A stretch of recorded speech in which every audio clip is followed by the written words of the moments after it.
Good afternoon everyone. আজকে আমাদের SLST প্রিপারেশনের থার্ড ক্লাস। আজকে যে পোয়েমটা নিয়ে আমরা আলোচনা করব that is strange meeting by Wilfred Owen. তোমরা অনেকেই পাসের কিছু টপিক আলোচনা করার কথা বলছিলে, ডিসকাস করার কথা বলছিলে। তো স্ট্রেঞ্জ মিটিং হচ্ছে এমন একটা পিস যেটা আমাদের SLSTর পাস এবং অনার্স দ্যাট ইজ 9, 10 এবং 11, 12 দুটোর সিলেবাসেই কিন্তু এটা একটা common topic and it's a modern poem. আগের দিন আমরা কোলরিজের কবিতা পড়েছিলাম, আমরা কুবলা খান পড়েছিলাম। তো that was very much a romantic masterpiece. আজকে যেটা নিয়ে কথা বলবো that is a war poem. First and foremost, what is war poetry? War poetry is a poetry that was born out of the tragic experience of the First World War. এবং এই war পোয়েট্রির মধ্য দিয়ে আমরা যেটা দেখতে পাচ্ছি that is an anti-war attitude which is expressed by the poets who have been soldiers themselves. ঠিক আছে, উইলফ্রেড ওয়েন এমনই একজন কবি যিনি নিজে একজন সোলজার ছিলেন এবং তার যে treatment that is the dehumanizing effects of war. It is not the glorification of war. It is not like heroic poetry যেটা আমরা ক্লাসিক্যাল এজে দেখি যে ওয়ারকে গ্লোরিফাই করা হচ্ছে। আমাদের সিলেবাসে আমরা আর্মস অ্যান্ড দ্য ম্যানের মতো প্লে পাচ্ছি যেখানে George Bernard Shaw clearly he is stripping war of its romantic halo of the idealistic notion of war. এবং তার সাথে সাথে যেটা হচ্ছে এই ওয়ার পোয়েট্রি কিন্তু আদতে this is actually written about the pity of war, যেটা ওয়েনও তার কবিতার মধ্যে বলছে যে there is nothing glorified in the treatment of war, there is nothing glorious or nothing romantic.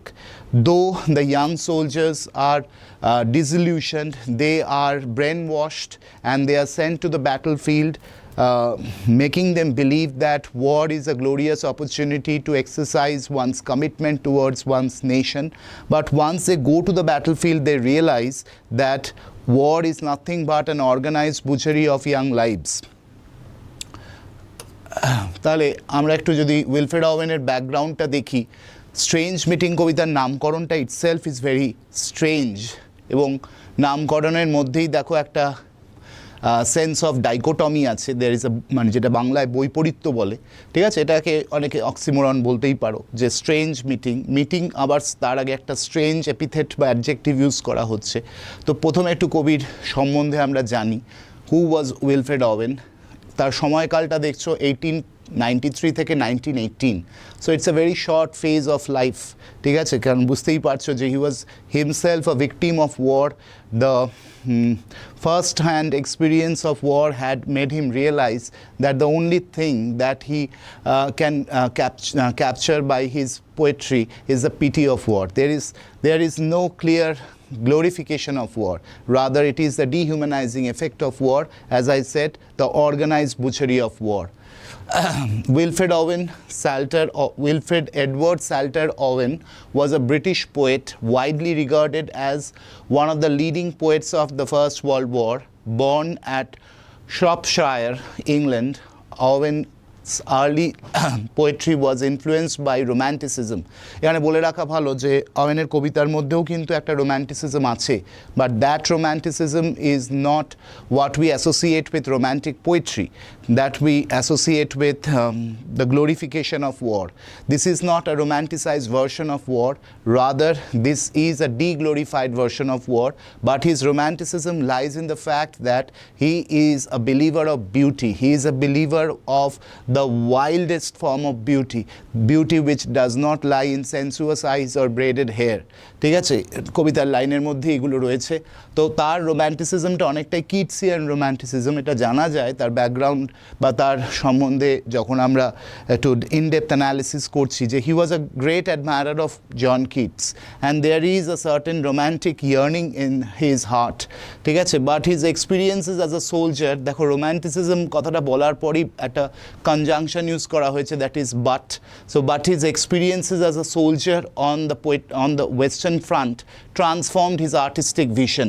মানে he was a romantic at heart, but when he went to the battlefield and he realized the hand-on experience of war, he actually became conscious about the dehumanizing effect, about the butchery that war is all about. It's an organized butchery of young lives. And he realized that this toxic nationalism, or the jingoistic nationalism which is propagated by the lustful warmongers, is nothing but a sham. It is nothing but a facade which Owen is trying to strip off, which Owen is trying to reveal by the power of his poetry. He enlisted in the Artist Rifles. This is the name of the regiment of which he was a part. So he enlisted in the Artist Rifles in 1915 and served in France from 1916. ধরে নেওয়া যায় যে তার এই কবিতাটা, it was written in somewhere between the summer and spring of 1918. তোমাদের date of compositionটা মনে রাখতে হবে. Owen's poetry is characterized by its powerful imagery, stark realism. এখান থেকে আমরা featuresগুলো একটু মনে রাখবো আমরা. So what are the features of Owen's poetry? Owen's poetry is marked by his powerful imagery, stark realism, and profound sympathy for the plight of the common soldier. So being a soldier himself, he had a first-hand experience of war and the hollow reality of war. And that's why when he is writing this poem, he is trying to make a prophecy about the future of this human civilization. He says that no nation will trek from progress, and no nation will break their ranks, and they will continue to trek from progress. So for him, for Wilfred Owen, war is not a glorific experience. It is nothing to be glorified. Rather, this is the hollow reality of war, the dehumanizing effect of war that Owen is trying to portray through his verse. And he believes that only a poet can actually heal humanity of its anguish, of its belligerence, and of its pugnacious mentality. So Owen considers poetry to be a weapon, a channel, or an outlet by which he is trying to heal humanity, almost like a messianic zeal. He is like a messiah. He is like, there is a image where he says that raising distressful hands as if to bless. So Owen takes the role of a Christ-like redeemer who is trying to redeem humanity of its own sins. ঠিক আছে, তাহলে Owen's poetry is characterized by its powerful imagery, stark realism, and profound sympathy for the plight of the common soldier. Plight means the distress, the sufferings of the soldiers, the predicament of the young soldiers. He famously stated that his subject was war and the pity of war. So the only thing that Owen is trying to sort of propagate by the power of his poetry, by his own recollection of war, is a pity of war. It is not the glorified version of war. His innovative use of pararhyme. Pararhyme কি সেটা আমরা পরে কবিতাতে যখন ঢুকবো আমি বলবো, how the consonantal sounds and the vowel sounds are used to create a certain kind of a rhyming, which is also known as a slanted rhyme. So his innovative use of pararhyme and assonance, along with his unflinching depiction of the horrors of war. Pararhyme and assonance, how the words are repeated, along with his unflinching depiction of the horrors of the trench warfare, set him apart from many of his contemporaries. Owen was killed in action. This is a biographical fact. Owen was killed in action just a week before the armistice. Armistice means যুদ্ধবিরতির কথা বলা হচ্ছে. The truce was signed just a week before Owen passed away. In November 1918, and probably so it is quite obvious that the poem was written before November 1918 at the age of 25. Despite his short life, again there is a similarity with John Keats. Both of them died very young. At the age of 25, despite his short life, his work has had a lasting impact. It is a lasting impact that his poetry has cast upon humanity.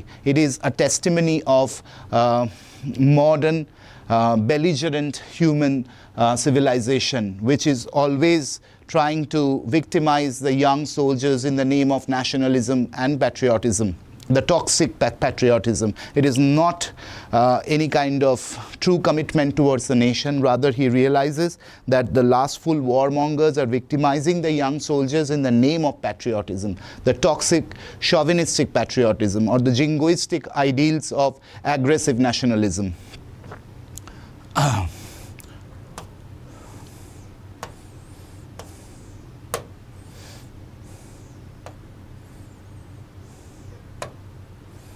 Background and context of Strange Meeting. Strange Meeting is one of Owen's most profound and moving war poems, believed to have been written between August and September 1918. আমি একটু আগেই বললাম, shortly before his death. The poem is a direct response to the brutal realities of the First World War, particularly the stalemated and devastating trench warfare that characterized much of the Western Front. মানে war তো কোনো solution দিতে পারছে না, that's why it's kind of a stalemate condition. The context of the poem is deeply rooted in Owen's personal experiences as a soldier. He witness first hand the immense suffering, যেটাকে আমি আগের স্লাইডে plight বলেছিলাম, psychological trauma and senseless loss of life. His time at Craig Lockhart War Hospital in 1917, where he was treated for shell shock and met fellow poet Siegfried Sassoon, who was a very defining influence on his poetic self, if not as a soldier. But Siegfried Sassoon actually was like elder brother. He was like a guardian who was continuously inspiring Owen to document his personal experiences by the power of his verse. Actually, all these young soldiers, be it Siegfried Sassoon or Wilfred Owen, they are actually suffering from the same fate, and they realize that poetry can be the only medium through which they can let the future generations realize the hollow reality of war. Sassoon's mentorship encouraged Owen to refine his poetic voice and focus on the grim realities of war. So Siegfried Sassoon was a catalyst, was a positive catalyst behind Owen's publication of his own experience in the form of poetry. Strange Meeting can be seen as Owen's mature reflection on the futility and tragic irony of conflict. It transcends nationalistic fervor and simplistic notions of heroism, instead focusing on the shared humanity. যেটা আমি বললাম, all soldiers are suffering the same fate, and they realize that war is nothing to be proud of. The contribution that a soldier puts in war, it is easily forgotten, and the only thing they are experiencing is the hollow reality of war, the dehumanizing effect of war, which reduces them not as human beings but mere encumbered slippers, like they are reduced to a heap of dead bodies and rag of bones. তাহলে even those on opposing sides, মানে basically তোমাকে ব্যাপারটা বুঝতে হবে যে the poem is perhaps this conversation never took place, but this is a dream-like state where Owen is actually meeting his alter ego. He is supposing that perhaps in a dark tunnel he gets to encounter the German soldier whom he had killed the day before. Basically, the British and the German soldier, they are equal victims of the same organized butchery that is war. And that is why there is a strange meeting, there is a strange encounter between two, the killer and the killed. So this is the irony of fate, this is the poetic justice that Owen is trying to document through this poem. Thematic analysis, willing suspension of disbelief. দেখো এখানে একটা কোলরিজের কথা আমি ব্যবহার করেছি। আমি যখন Kubla Khan পড়িয়েছিলাম last week the day or the week before last week, যে willing suspension of disbelief. What is willing suspension of disbelief? মানে একটা এমন ড্রিম লাইক স্টেট তৈরি করা হচ্ছে, এমন একটা সাবকনশিয়াস রিয়ালিটি তৈরি করা হচ্ছে যেখানে মনে হচ্ছে যে যেটাকে আমরা বাংলায় পরাবাস্তব বলি, যে এমন একটা বাস্তবতা তৈরি করা হচ্ছে যেটা আমরা উইলিংলি হয়তো এটাকে ডিসবিলিভ করছি। মানে কি, we are switching off our disbelieving faculty just to realize, just to feel that what we are seeing before us is real, but that may not be actually real. So this is what willing suspension of disbelief is all about. যেটা আমরা কোলরিজের Kubla খান কবিতার মধ্যেও দেখছি, যে the stately paradisical landscape which was once decreed by Kubla Khan is recreated by the poet himself.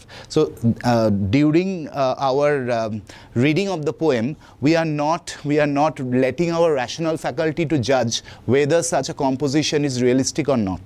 All that we are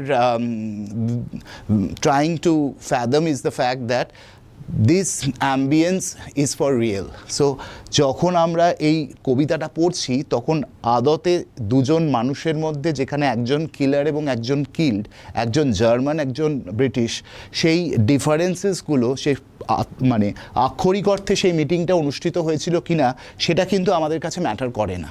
আমাদের কাছে যেটা matter করে ওই সুরিয়াল ওই এক্সপিরিয়েন্সটাই ম্যাটার করে, এবং যেটাকে আমরা বলছি উইলিং সাসপেনশন অফ ডিসবিলিভ, মানে willingly we are suspending our disbelieving faculty just to believe that such an encounter is possible, even though it is only for the sake of literature, even though it is only for the sake of art.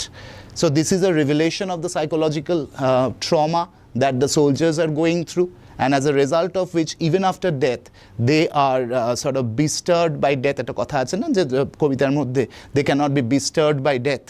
So even after death that trauma or that hangover is staying with them, and their subconscious mind is also under the influence of that trauma, and that is what gets manifested through this poem. So in actual sense, whether this meeting took place or not, that is immaterial, and that is why we are using this phrase willing suspension of disbelief. So Strange Meeting by Wilfred Owen depicts a soldier's descent into a hellish underworld, মানে যেখানে তার মনে হচ্ছে সে যেন হেলে চলে এসছে, it seems like, ঠিক আছে, hellish underworld means infernal world. It is like the dark tunnel which symbolizes the descent of man into a hell-like channel. So hellish underworld where he encounters an enemy soldier he previously killed. The poem explores themes of war's futility, the loss of potential, and the enduring effects of conflict even after death. মানে দেখো মৃত্যুর পরও তো conflict চলছে, তার মানে কোথাও তার অবচেতন মনে সেই স্মৃতিটাকে, সেই ট্রমাটাকে ক্যারি করছে, ঠিক আছে। তো তার মধ্যে মৃত্যু যে ভ্রুকুটি, ঠিক আছে, the fear of death is not so overpowering as the horror of death, as the horror of war, ঠিক আছে। So the poem explores themes of war's futility, the loss of potential. So there is a definite regret. And what causes this regret? It is not because of the untimely death that these soldiers are undergoing, but it is the unfulfilled potentials. They realize that they have actually wasted their glorious years, and they could have done so many things if they had lived on earth, if they had the privilege of sustaining life. তাহলে এখানে একই কথা কিন্তু কবিতার মধ্যেও বলা হচ্ছে। The poem explores themes of war's futility, the loss of potential, and the enduring effects of conflict even after death. So that is the hangover of war, that it does not leave you. The trauma sustains in your subconscious. Your subconscious mind bears the trauma that is produced by war. The meeting is strange because it takes place in the realm beyond life, and because the two soldiers, once enemies, now recognize each other, and they share a sense of shared loss and wasted potential. So basically, as I was saying, that the nationality doesn't matter. Whether the German or the British soldier who is the killer and the killed, they actually suffered the same fate, and they realize that they are equal victims of an organized butchery called war. And after realizing that, to them the national pride doesn't count. Though the warmongers had sent them to the battlefield, making them believe that the German soldier is an enemy to the British soldier, or vice versa, but once they go to the battlefield and they suffer an untimely death, they suffer from the hollow reality of war, they realize that such toxic nationalism doesn't count when it comes to the battlefield. All that they realize is the futility of war. ঠিক আছে, আমরা যদি ওয়েনের futility কবিতাটা পড়ি বা anthem of the doomed youth পড়ি, তাহলে আমরা কিন্তু বারবার এই একই ফিলসফিটা দেখতে পাবো যে there is nothing glorious about war, there is nothing to be proud of, there is no chauvinistic reality about war. War is nothing but an organized butchery. It is a process by which young lives are made a scapegoat. They are victimized in the name of this aggressive nationalism, this jingoistic nationalism.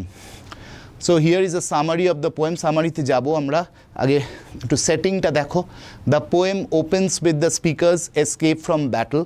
Dekho prothom line ta te kintu bola hocche it seemed like, ঠিক আছে, so it is some kind of an appearance, it is some kind of you may say that the poet is perceiving that he has moved into hell. Abaro bolchi, this is willing suspension of disbelief. Whether this meeting actually took place or not, that is immaterial. The poem opens with the speaker's escape from battle, finding himself in a dark subterranean space, mane that which is below the earth's surface, subterranean space filled with other sleepers. The sleepers, of course, are other soldiers who have been killed in the battlefield. The atmosphere is described as cold and oppressive, suggesting a hellish or purgatorial realm. So, as I said, infernal, purgatorial naturally comes, purgatorial, so it is like a place where the human sins will be cleansed, and almost like T.S. Eliot's Hollow Men, as if the soldiers are also awaiting for a salvation. The speaker encounters another soldier who reveals himself as the enemy he killed. The enemy soldier's face is initially shrouded, means covered in fear. It is marked by fear. It is under the trauma of fear. As I said, the fear is not because of death. Rather, it is the fear which has been imparted to them, which has been impinged upon them by the hollow reality of war, by the futility of war. But he eventually acknowledges the speaker and expresses a sense of shared loss. And that's why there is this strange friendship that can be the outcome of the universal brotherhood, that can be the outcome of the universal sense of loss that both the German and the British soldier are experiencing through their experience in war, to their account of war. The undone years. What is meant by the undone years? এগুলো থেকে প্রশ্ন আসবে. আমি যেভাবে পড়াই পুরো টেক্সটটাকে ছোট ছোট কম্পোনেন্টে ভাগ করে দিই, যাতে তোমরা যখন পড়বে ওয়ান লাইনার ফর্মে পড়তে পারো, ফ্যাকচুয়াল ডেটা বা থেম্যাটিক আন্ডারস্ট্যান্ডিংটাকে অনেকগুলো কম্পোনেন্টে ভেঙে দিলে কি হয়, লাইনগুলোকে অ্যানালাইজ করতে সুবিধা হয়, প্যারাফ্রেজ করা যায়. তাহলে আনডান ইয়ার্স এই ফ্রেজটা দিয়ে প্রশ্ন আসতে পারে, because is a very integral phrase within the poem. The enemy soldier laments the lost potential and beauty that could have been achieved had they not been consumed by war. আগেই আমি বলেছি যে তাদের রিগ্রেট বা remorse যদি কিছু থাকে, that is not because they have been killed, that is not because they have been brutalized in the battlefield. Rather their pity, that rather their regret is for the fact that they have not been able to fulfill their wonderful potentials. ঠিক আছে, the enemy soldier laments the lost potential and beauty that could have been achieved had they not been consumed by war. মানে মৃত্যু তাদের কাছে কিন্তু মৃত্যুর জন্য কোনো ভ্রুকুটি নেই. If they were afraid of dying, they wouldn't have gone to the battlefield. But what they are still scared of is the futility of war, is the horror of war. It is the dehumanizing effect that war has on not just the dead soldiers, but also the soldiers which are about to be victimized in the same way, for the generations of soldiers. And that is why Owen takes a prophetic role in the poem, and he wants to filtrate the pity of war and propagate his message by the power of his verse, so that the future generations of soldiers are not victimized in the same way. The enemy soldier laments the lost potential and beauty that could have been achieved had they not been consumed by war. He speaks of a beauty. দেখো যেখানে একটা line আছে, I went hunting wild after the wildest beauty of the world. So what kind of beauty is Owen talking about? What is his perception of beauty? He speaks of a beauty that is not superficial but resides in the richness of experience and emotion. যেটাকে আমরা আমাদের হিন্দু মাইথোলজিতে আমরা সত্যম শিবম সুন্দরম বলছি, ঠিক আছে? Something which cannot be vitiated, the truth of war, ঠিক আছে? That itself, the truth of life, it is the greater purpose of life, the humanism, the celebration of humanism. And that is why Owen is longing for universal brotherhood, and by the power of his poetry he is trying to spread the message of love, spread the message of humanity, so that people get to realize the futility of war. He speaks of a beauty that is not superficial but resides in the richness of experience and emotion, and how his death has prevented him from sharing that beauty with the world. According to poem This Pity of War, the poem's central message is that it revolves around the pity of war. The enemy soldier emphasizes the wasted lives, the unfulfilled potential, and the enduring consequences of conflict that extend beyond death. মানে মৃত্যুর পরও যেটা কিন্তু কলুষিত হয় না. He criticizes the complacency of those who accept war as a necessary evil, arguing that it is a destructive force that robs individuals of their humanity and their capacity for joy and sorrow. So that is the dehumanizing effect of war, the lasting impact, the lasting impression. The poem concludes with a sense of lingering sorrow that will linger, that will sustain itself among the posterity, among the generations of soldiers who will be sent to the battlefield, and they will be butchered, they will be killed mercilessly, just like Wilfred Owen or Siegfried Sassoon. So lingering sorrow and the recognition that the wounds of war, both physical and emotional, are not easily healed. The enemy soldier's final words suggest that even in death, he carries the burden of war's devastation, and his spirit is burdened by the crying of those who will continue to suffer the same consequences. চলে এলাম কবিতায়। তাহলে কবিতাটা পড়ার আগে একবার একটা brief overview দিলে কি হয়, কবিতার আন্ডারস্ট্যান্ডিংটা অনেক ইজি হয়ে যায়। The philosophy of Owen, the perspective of Owen, his objective, how he treats war as a subject of his poetry, that must be clearly understood by now. এবার আমরা একটু কবিতাটায় রিড করব এবং তার সাথে সাথে লাইনগুলোকে এক্সট্র্যাক্ট করে তার প্যারাফ্রেজ তৈরি করার চেষ্টা করব। তার একটা থেম্যাটিক অ্যানালিসিস হয় আর একটা স্ট্রাকচারাল অ্যানালিসিস হয়। তো আমাদের সময় খুব কম, তো দেখা যাক কতটা আমরা করতে পারি। তো strange meeting by Wilfred Owen, it seemed that, প্রথম লাইনেই দেখো চমকটা রয়েছে, it seemed that out of battle I escaped. Anyone who is reading the poem for the first time, my suggestion will be to visualise. অনেক সময় দেখবে যে যারা অনেক সময় ছবি দিয়ে বোঝানো হয়, ঠিক আছে, আমি ওরকম একটা অ্যানিমেটেড ভার্সন রাখতে পারতাম, but that wouldn't have gone well with the gravity of the poem.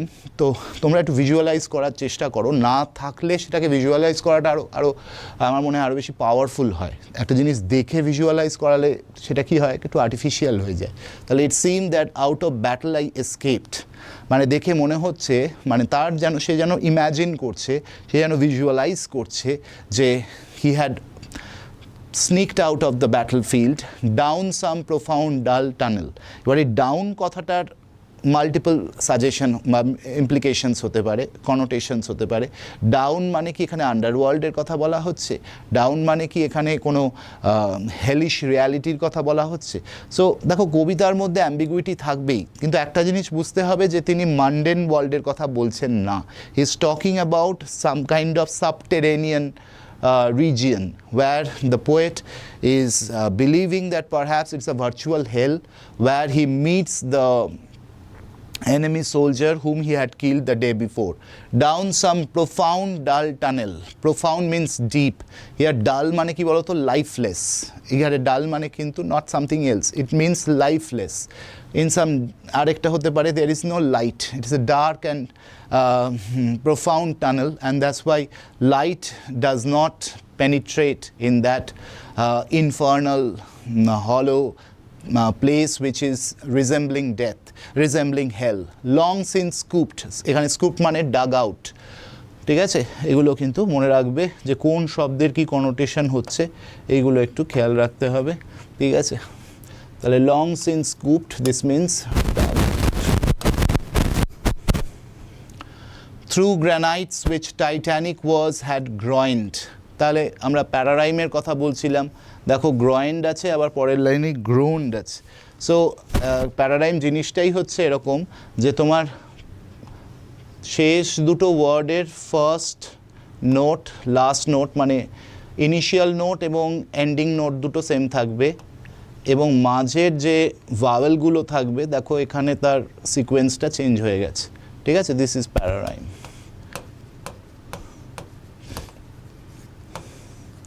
Or it is also called slant rhyme.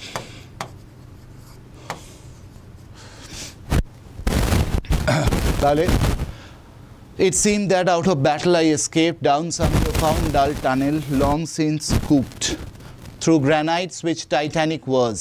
Granites মানে হচ্ছে গ্রানাইট পাথরের কথা বলছেন, মানে যে প্লেসটাকে তিনি ভিজুয়ালাইজ করছেন, he perceives that place to be made of granite stones, very hard and very rocky. Titanic was, এখানে দুটো মানে হতে পারে, একটা হচ্ছে তার অ্যালিউশন, ঠিক আছে? এখানে একটা কোথাও ক্লাসিক্যাল অ্যালিউশন আমরা ড্র করতে পারি with the Titanic war, classical অ্যালিউশনের জায়গাটা থেকে আমরা বলতে পারি this actually refers to the Titanic war where the Titans defeated the Olympians, ঠিক আছে? যেটা আমরা গ্রিক মাইথোলজি থেকে ড্র করতে পারি। আর একটা হতে পারে আর গ্র্যান্ডারটাকে বোঝাচ্ছে, ঠিক আছে? টাইটানিক বা জাইগ্যান্টিক এই কথাগুলো আমরা ব্যবহার করি। So Titanic mean something grand, ঠিক আছে? So here what is grand? Is it the glory of war or is it the effect of war? The answer is the effect of war. Titanic was refers to the devastating impact, যেভাবে আমি লিখে দিচ্ছি সেইভাবে মনে রাখার চেষ্টা করো, the devastating or dehumanizing, ঠিক আছে? devastating or dehumanizing, devastating or dehumanizing effects of war.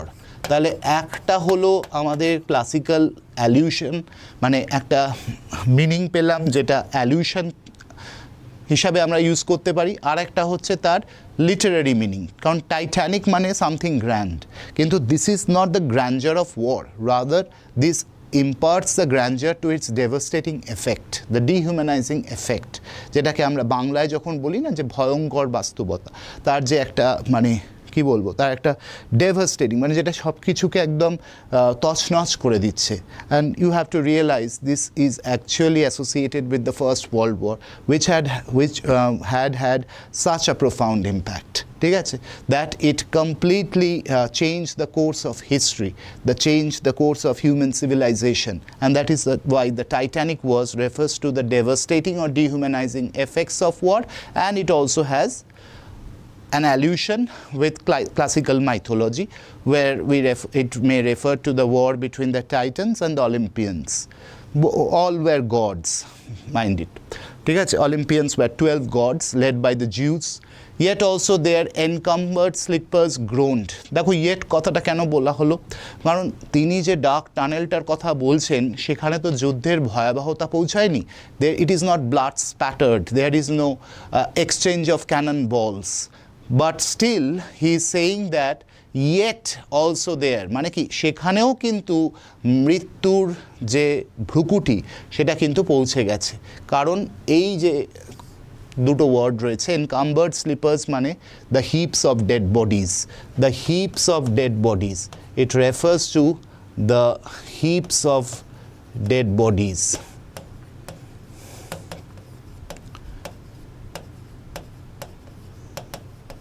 The heaps of dead bodies, and perhaps all of them are the soldiers who have been victimized in the battlefield. So encumbered slippers groaned and groined. This is pararhyme. Groan মানে আর্তনাদ করা। তাহলে মানুষ যদি মরে যায়, মরার পরেও কি আর্তনাদ করে? The answer is, here we are not talking about the physical effect of war. Rather, it is a dehumanizing horror of war which is staying in the subconscious mind, of which the encumbered sleepers are also obsessed. Mane, even after death, the soldiers are obsessed with death, with the horror of war. ঠিক আছে? So such is the profound impact of war. Too fast in thought or death to be bestirred. মানে কি, তারা এতটাই obsessed, they are so traumatized, they are so obsessed with death that they cannot be stirred, cannot be bestirred. ঠিক আছে? Too fast in thought or death মানে হচ্ছে either they are dead or they are obsessed with death, and they are so obsessed with death that not even death can stir them. ঠিক আছে, বোঝা গেল, আইরনিটা বোঝা গেল। টু ফাস্ট ইন থট মানে they are so obsessed with the thought of death, or even after death they are obsessed with the horror of war, and that's why they can't be bestirred, they can't be awakened. Bestirred মানে কি বললাম? Awakened. ঠিক আছে, then as I probe them, দেখো first পার্সনে চলে এলো। ঠিক আছে, অ্যাজ আই প্রোব দেম, তার মানে for the second time এখানে I escape ছিল. The soldier poet, maybe his poetic persona is letting his there are two persona within the poets. One is the soldier self and one is the poet. ঠিক আছে, এখানে কিন্তু we are getting to know about the soldier self. ঠিক আছে, the poetic self পরে আসছে। Too fast in thought or death to be bestirred, then as I probe them, obviously it refers to the man who was once a soldier. Then as I probed them, probe মানে এখানে examined, one sprang up. One means one body.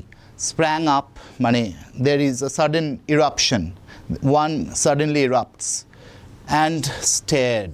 সে যেন স্থির চোখ নিয়ে তার দিকে তাকিয়ে রইল, with piteous recognition. With piteous recognition in fixed eyes. Piteous recognition in fixed eyes, as if to bless, lifting distressful hands as if to bless. So piteous recognition, recognition-টা কি piteous, or the eyes were piteous. So you can say this is a transferred epithet. Transferred epithet.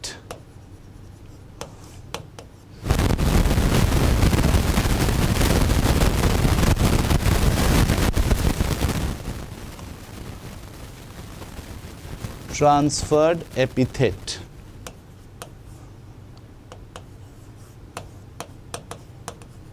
Why it is a transferred epithet? Because when we are saying with piteous recognition, the recognition is not piteous, rather the eyes, they have pity in them.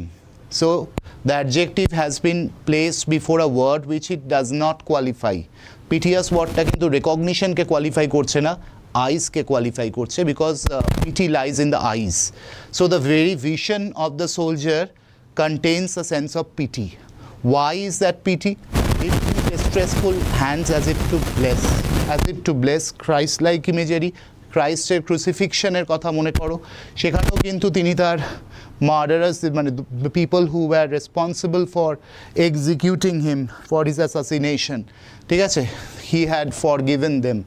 ঠিক আছে, তো এখানে একটা Christ like image রয়েছে। Lifting distressful hands as if to bless. Distressful, why they are distressful? Because they are battered by the blues of war, battered by the pain of war, and that's why they are distressful.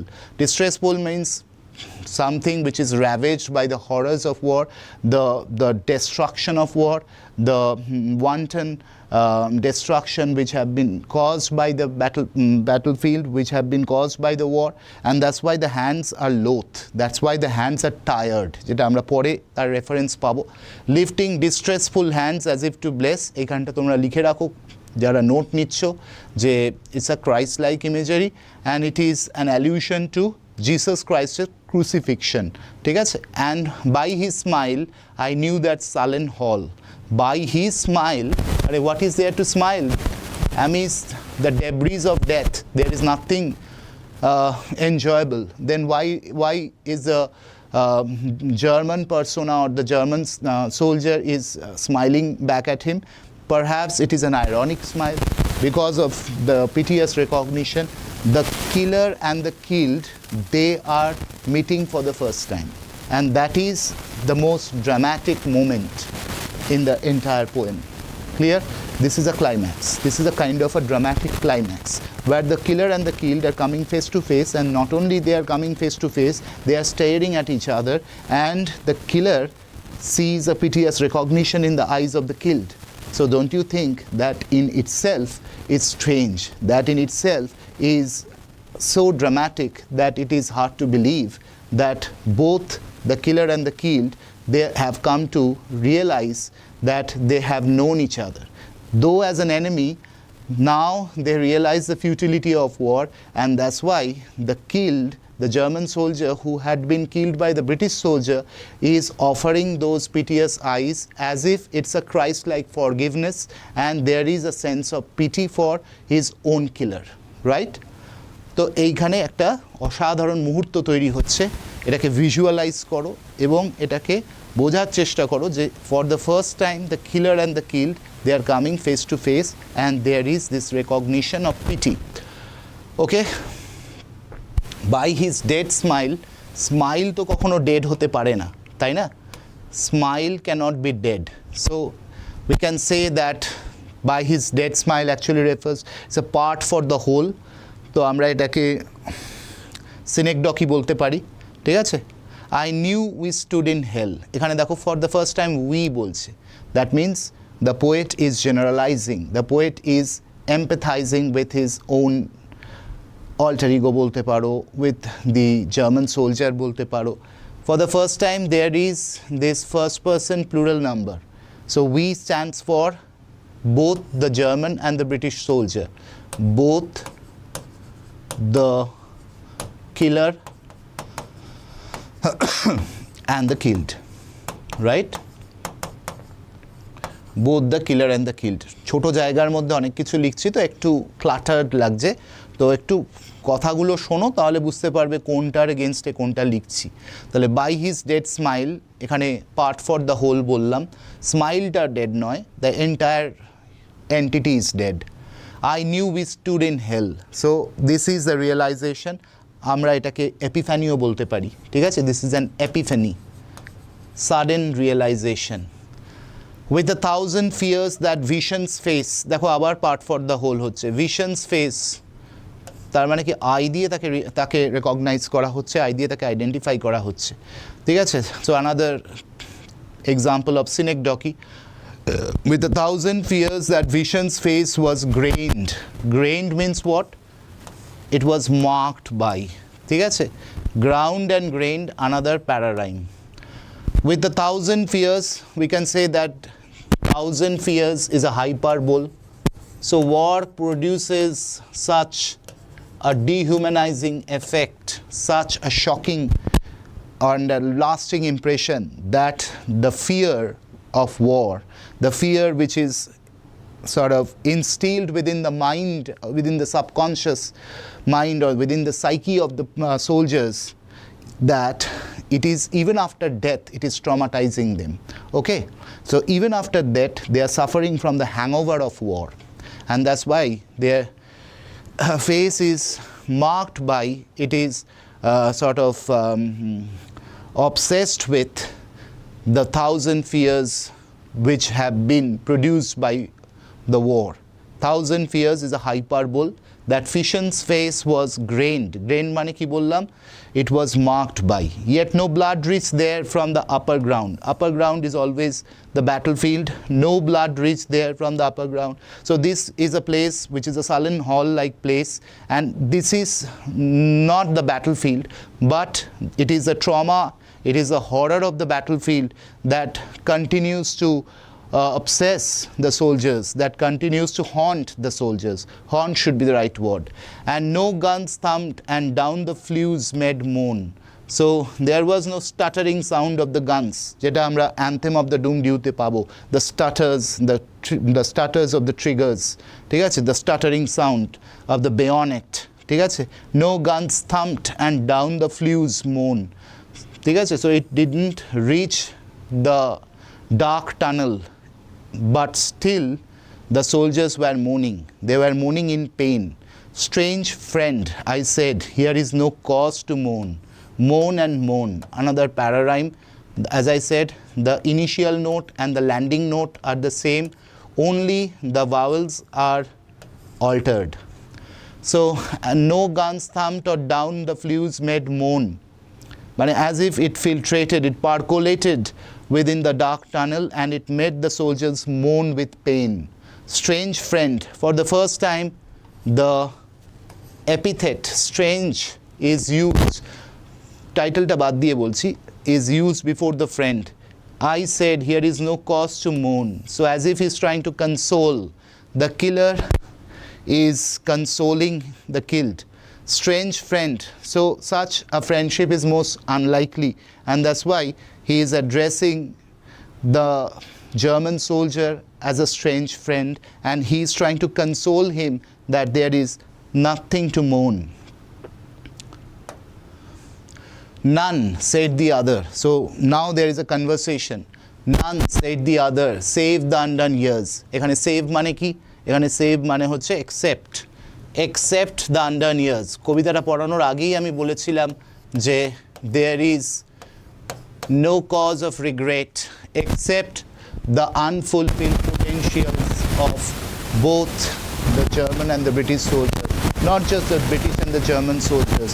All young soldiers who are victimized in the name of patriotism and toxic nationalism, they have the same realization that their regret is not for their untimely or premature death, but the wonderful potentials they have not been able to realize.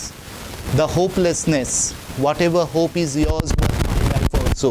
So this is the sense of universal brotherhood, where the British soldier and the German soldier they are empathizing with each other. তারা একাত্ম হয়ে যাচ্ছে. So they are realizing the sense of universal brotherhood. I went hunting wild. এখানে দেখো we থেকে I তে switch করলো আবার. I went hunting wild after the wildest beauty of the world. As I said before, this wildest beauty happens to be the pure beauty, the unblemished beauty, which cannot be vitiated by the horrors of war, which cannot be tarnished by the horrors of war, which lies not calm in eyes. So this beauty is not specific to sensuous eyes or braided hair. So eyes and braided hair, this is referring to the feminine beauty. Okay, feminine beauty.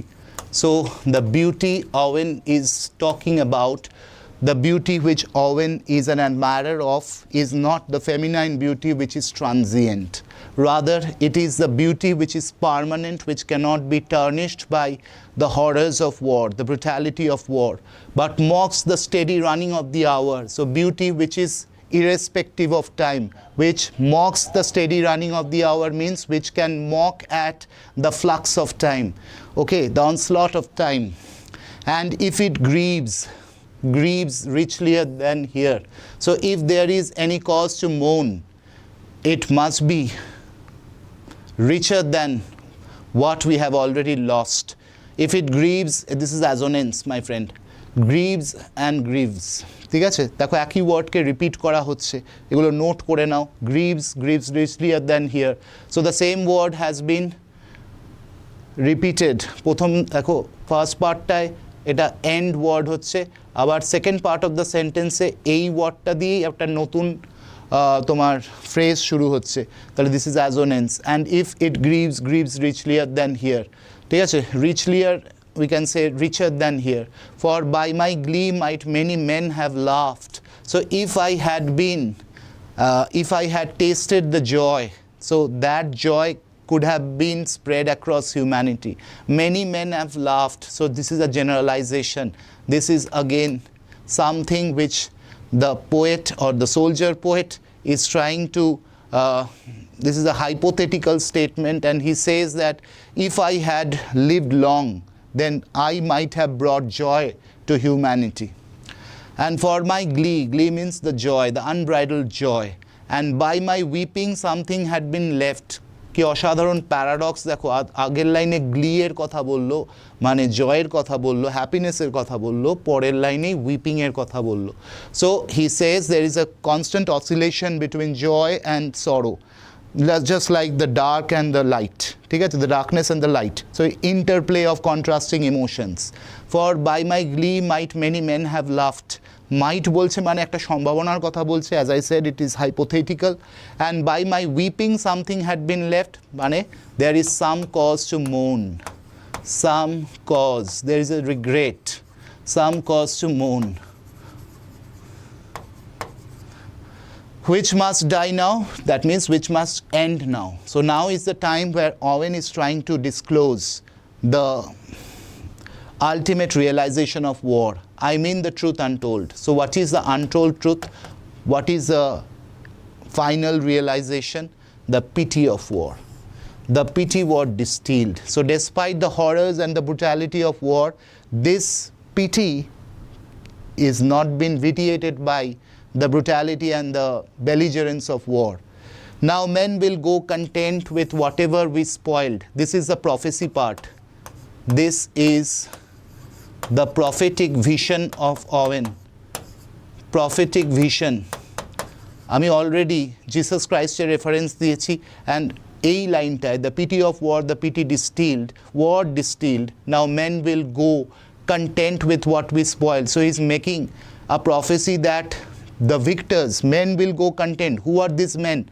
The victorious imperialistic forces of human civilization. Probably is referring to the European forces, the alliance power maybe in the First World War. Jara already they have exerted the ravages of war upon the vanquished, those who have lost the war, those who have been defeated. So men will go contentment, men will go content with the maximum damage that they have exerted on humanity, the collateral damage of discontent, boil bloody and be spilled. So what will be the other destiny?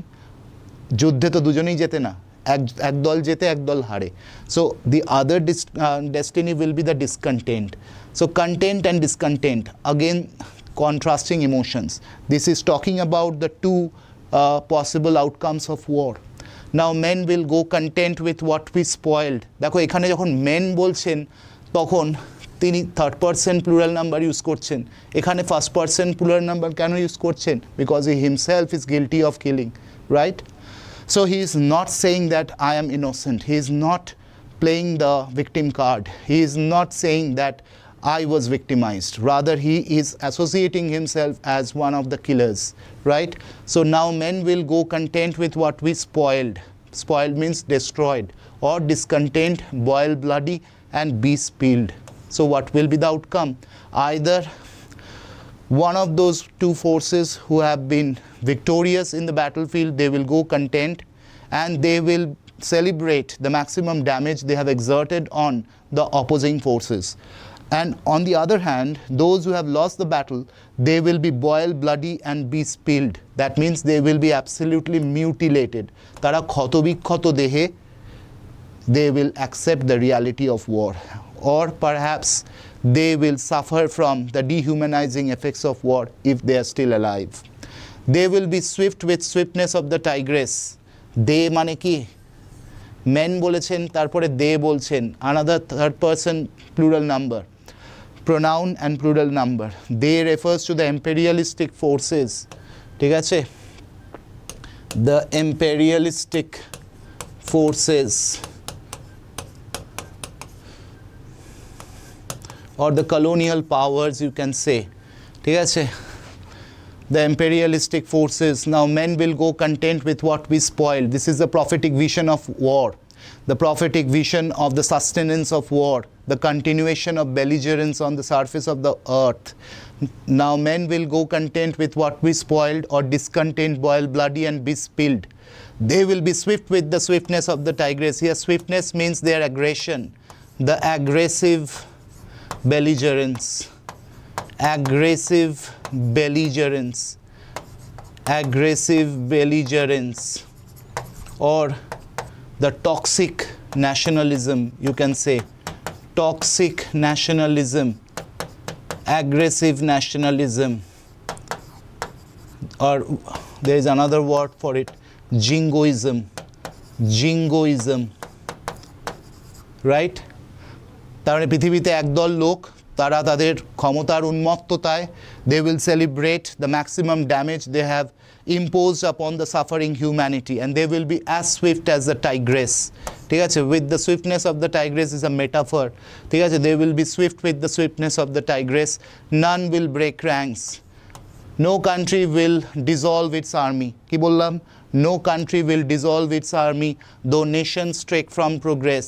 So Owen has realized that war does not take human civilization forward. Rather, it recedes human civilization. It is regressive. War is a regressive phenomenon. There is nothing to be proud of war.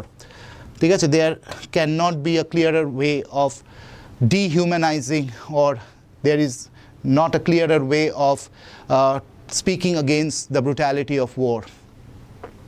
Courage was mine and I had the mystery. Wisdom was mine and I had the mastery to miss the march of this retreating world. ঠিক আছে, mystery and mastery, another pararhyme. ঠিক আছে, throughout the poem there is a plethora of pararhyming. To miss the march of the retreating world, that means despite having the courage, despite having the mystery and the mastery. What is mystery and mastery? How is that interplay of words significant? Mystery refers to the mysterious understanding of war, the hidden understanding, the real understanding, or something which is not propagated by the warmongers. That's why it's mystery. Wisdom comes with experience, and that's why he says that I had the wisdom and I had the mysterious understanding of war, the mystic knowledge, and I had the mastery, and I also had the skill to miss the march of this retreating world into vain citadels that are not walled. To miss the march of this retreating world into vain citadels. So now human civilization will go back and they will build the castles of power, the citadels, durgo, citadels of power. So that vain citadel, দেখো citadeler আগে একটা adjective বসানো আছে, vain মানে কি? Proud. ঠিক আছে, vain citadel actually refers to the citadels of power which will be destroyed someday.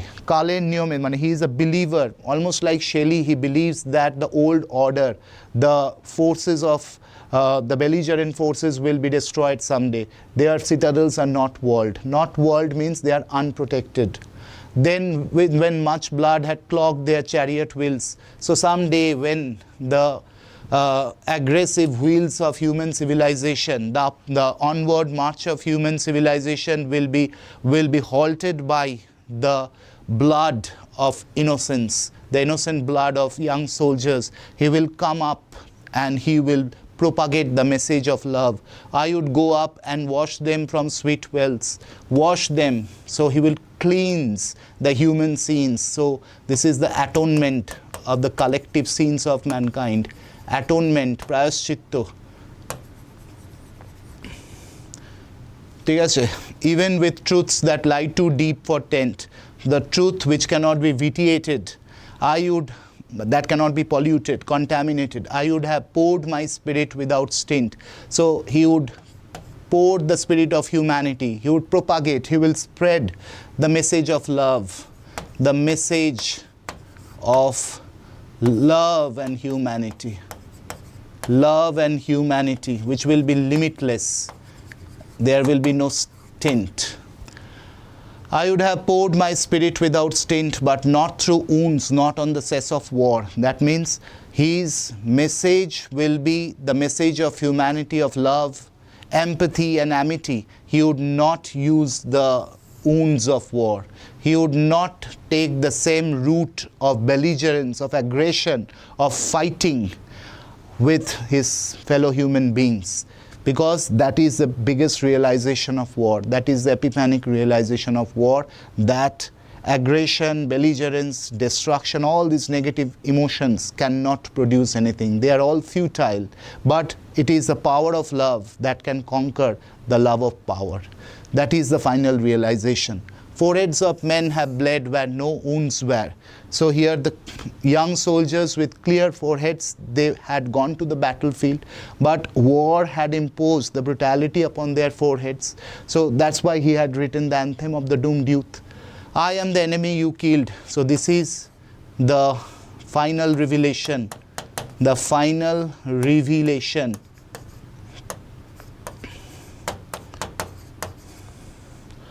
I am the enemy you killed, my friend. I knew in this dark, for so you frowned. Friend and frowned.